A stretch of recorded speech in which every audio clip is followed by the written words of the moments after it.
Hello everyone, আসসালামু আলাইকুম। Welcome to new blog. আশা করি সবাই ভালো আছেন। আল্লাহ রহমতে আমিও আপনাদের দোয়ায় অনেক ভালো আছি।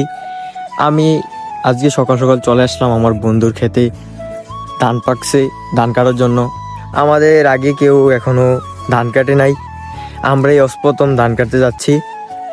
আল্লাহ রহমতে এবার ফসল অনেক ভালো হয়েছে, সবার খেতেই অনেক ভালো ধান হয়েছে। তো চলেন আমি দেখাই ফসলগুলা, ধানগুলা কেমন হয়েছে।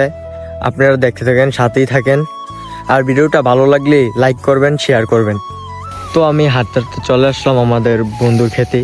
আমার বন্ধু আমার আগেই চলে আসছে, দেখেন ধান কাটতেছে আমার বন্ধু। আপনারা তো দেখতেই পারছেন ধানগুলা, ফসলগুলা। যেমন পশ্চিম পাড়ার